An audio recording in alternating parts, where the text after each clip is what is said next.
Welcome to the Land Your Bet Sports Betting Show. Nice little 1-unit night here on Wednesday, recording this ahead of the Thursday Game 2 in Boston, Celtics and Pacers, as this Eastern Conference Finals rolls along. Like I said, had a pretty good night here on Wednesday. Little Rudy Gobert under, little Cat under, little Derrick Jones Jr. points and rebounds. So 3-3 on the player props, but we went right with our units once again, so we make a full unit up on that 500 record. I'm going to be looking at 4 best bets, all player props that I've got in here for you for Game 2 in this Boston and Pacers second game here. Got a couple leans that I like as well. I'm going to mention those, and then we'll go through that tomorrow on Thursday in the live stream, 5:30 p.m. Eastern, as we're doing every day now during the week as we move forward through these playoffs. But let's get right into these 4 bets that I have here for Game 2. First things first, I want to recap some of these matchups that we were looking to see before we bet on Game 1. I was looking at a couple different things that might sort of play out with the defensive matchups for both Boston and Indy.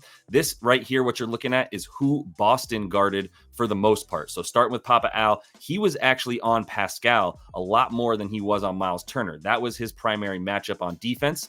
Tatum actually took Miles Turner and Aaron Nesmith kind of back and forth between the two of them. Jaylen Brown, when he was on the floor with Tatum, was guarding Nesmith. So it's a lot more Brown on Nesmith, Tatum on Miles Turner, and then Horford on Pascal. But Tatum was really playing everywhere. He was guarding as many dudes as as was required of him whenever he was on the floor. So you got to keep that in mind for Tatum, that he's not necessarily just going to be in one spot, but he will probably continue to be the best rebounder on this Boston team until we get Kristaps back. As far as the guards for Jrue Holiday and Derrick White, Jrue Holiday was everywhere as well. He guarded some Nesmith when you didn't see Jaylen Brown out there, and then he guarded Haliburton as well. A little bit of Nembhard, but mostly Derrick White was the matchup there on defense for Nembhard, and that's kind of what I think we'll see continue throughout this series, is a lot of Tatum and Jrue Holiday being very versatile with who they guard, and then Jaylen Brown, Al Horford, Derrick White sticking with those matchups that we saw for them in Game 1 predominantly. As far as the matchups for Indy on defense, Miles Turner was on Al Horford,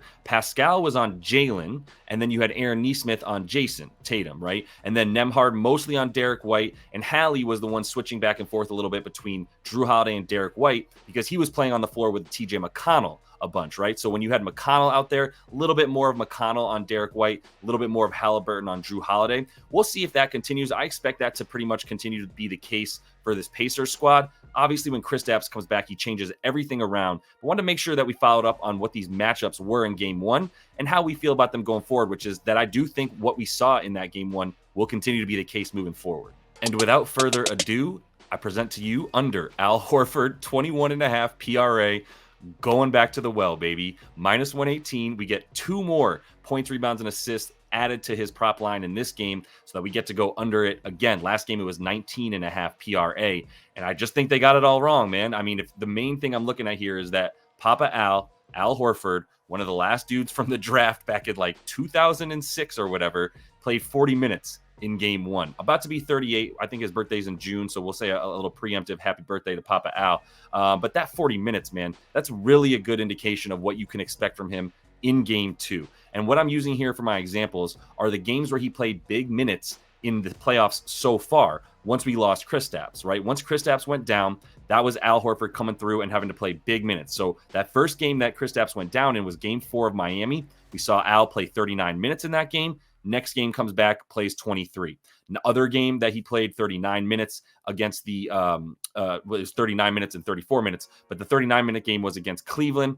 In that one as well, came back the next game, played fewer than 30, right? So Al, we can probably bank on playing fewer than 30 minutes 2 nights after he played 40 and took 12 threes in that game, which in and of itself is tiring. I don't know if y'all have taken that many shots in a basketball game and tried to play basketball 2 days later, but especially at the ripe age of almost 38 for Al Horford, going to be a little bit extra tension on that right shoulder blade and those the right side of his body in general, right? So what that means, fewer minutes, fewer stats, a little bit more Luke Kornet. I expect that to be the case here in Game 2. So obviously, we go to Luke Kornet next. Over 7.5 points and rebounds. That's at minus 130 on 365 and has not moved, actually, since these lines opened up. I don't know if that's going to stay at 7.5. I think other people are probably become hip to the fact that Kornet plays more in the games after Horford plays a ton of minutes, which should be the case in Game 2. He played at least 12 plus minutes in 5 of these 6 playoff games so far, and has gone over this 7.5 PR in 5 of them, hit 7 in one of them that he did not go over. He played 18 and 19 minutes in the games following those really big minute games for Al Horford in these playoffs, where when Al played 34 and then 39 minutes, came back, averaged 25 minutes per game in the next two. And then we had Kornet come in and average 19 minutes in those same two games where we saw Al Horford have to take a little bit more of a breather because of those big minutes prior, right? And then the other thing would be, there's no way Luke Kornet can be worse at defending the pick and roll than Al Horford was in that Pacers game. He got absolutely butchered when he was trying to defend the pick and roll with Haliburton and Turner. We saw that through the lens of Turner having a career playoff game for himself, right? Making a lot of threes, but a lot of open threes, like barely any contested. Plus, he was getting to the rim a bit. And honestly, Miles Turner is like their best sort of advantage right now that this Pacers squad has. I think you got to be throwing more looks at him and a little bit more Luke Kornet. So even if you see Al Horford in here for like 30, 32 minutes, you're going to see Kornet in there for 15 to 20 as well. That should be good enough to get him over 7.5 points and rebounds combined in this one. How about a little same game parlay for Tyrese Haliburton? I love assists and threes moving forward for Hallie. So we're going 7+ dimes, 3+ threes made. And we get -110 on MGM for that number because his props are still a little bit low. I would imagine that what the books are looking at by keeping Haliburton a little bit low is that he shot a ton of threes, right? He was 6 of 14 from deep, or 6 of 14, which still a really good number there. He might have actually shot a couple more, but he made 6 of them is the point, and he took a ton of them, and he's not scared to take them. And I would imagine that at this point he sees the correlation between taking these threes and his team having success. When you look at him versus Boston this season, 5 games that he's played so far, 13 minutes, and by what my 13 minutes on 1/8 is Jan 8. On that game, he played 13 minutes and got hurt in that game. So this is where he actually got injured and then missed a little bit of time before coming back after the All-Star break, was in a game against the Celtics, which is why he only played 13 minutes. If you look at the other 4 games outside of that one of the 5 where he played such low minutes, he's averaging 19 potential assists per game against Boston in those other 4, right? And that's about an average of like 37 minutes per game in those situations. The thing about his shots is, if you look at him since game 1 versus the Knicks, 12.5 3-point attempts, and 2 of those games were blowouts. So I don't really count those because he took like 4 and 6 threes in those blowout games. But once again, I mean, the blowout games happened with him taking very few threes even before that game got out of hand and just not being aggressive, right? Now, this game, I can expect him to continue to be aggressive, but this Boston defense, I'm trying to say, hasn't been able to successfully run him off the 3-point line. And when he did get into, I mean, he only took 4 shots, by the way, last game that were not from 3, which clearly tells you he's looking for that 3. And I went back and watched every single clip of the threes that he took, all 14 of them. And really a lot of, I mean, I would say like 3 of them were not the best looks, but most of them were. And one of them was like a heave at the end of the game after Jalen's 3 tied it up. And then they went into OT and he took that last second heave. So that's one of his misses right there. There was another heave at the end of a shot clock that he missed as well. So really closer to 6 for 12 on legitimate shots that he took. 12 legit threes, 2 that were just forced because he had to.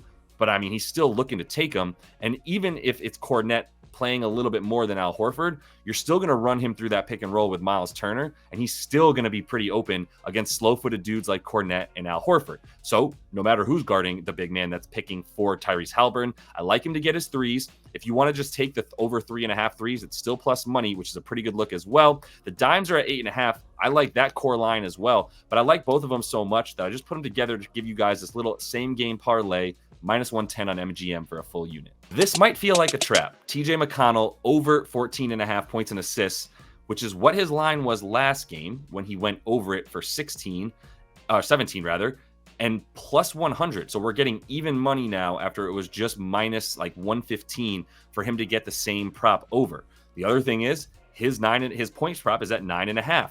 The TJ McConnell rule is when his prop is under 10 points in these playoffs, we hit it. I'm adding the assists mostly because he also continues to dime up a ton against this Boston team. He's basically at like 1 assist per 2 to 3 minutes of action on the court in the entire series versus Boston, including the regular season.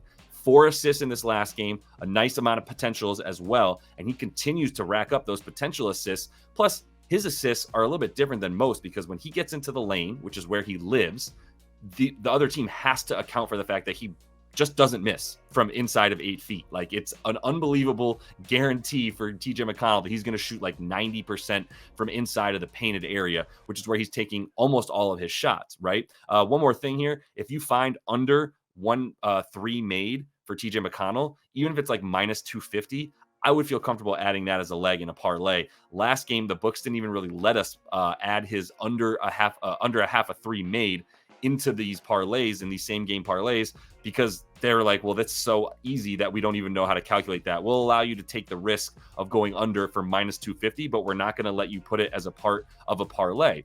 That's how confident they are that he's not going to hit a 3. So if you can find a book that will give you that as a leg in a parlay, I would take the under a half a 3. But more importantly, for the core bet here with a full unit, I love him to get another 15 points and assists. I'm also going to sprinkle a little bit on I'm going to put a half a unit, honestly, on just the points, because that's one of the more certain things that we can see right now is him getting into the lane and getting those points. 10 shots makes 50%. That gets you 10 points. So if you're going to give TJ McConnell a 9.5 point prop, I'm going over. He's done this in his last 4 versus Boston when he gets at least 20 minutes. He plays more minutes on the road. We saw him play 24 in this last game, whereas we've normally seen him play anywhere from 19 to 22. Got a couple extra minutes, and that was partly because he played OT, but that lets you know that he's playing more of the fourth quarter, playing more overtime, could see a little bump again in his minutes. So we're going to take him for even money to take 15 points and assists combined. Quick shout out as we roll out here. Love what I'm seeing in the Discord, man. A lot of people in there are getting exactly what I'm trying to put out, which is I'm not spoon feeding you these bets and saying like, here, go make money off of the stuff I'm giving you. I'm trying to help you get your own plays in, right? And that's what the homies in the Discord are doing. So we got the link in the description if you want to jump in. It is live right now. I am putting my bets out there a little bit early, but we also look at live bets together, and we have all these angles covered with all the eyes that are helping me with all the stats that I'm trying to find for you guys, right? So definitely jump in there if you can, and continue to follow along for sure. I'm going to have the live stream tomorrow, Thursday, 5:30 p.m. Eastern, doing that every day now on the weekdays. So make sure you jump in there. Going to have some more Boston and Dallas content that will try to get a few more bets in the live stream, see if I can get a guest or not. But either way, I'll be showing you exactly how I find what I find, all the links that I'll be using in the description of the video. Hopefully that helps you guys out, make some of the bets on your own. So continue to follow along. Until I see you tomorrow, happy betting.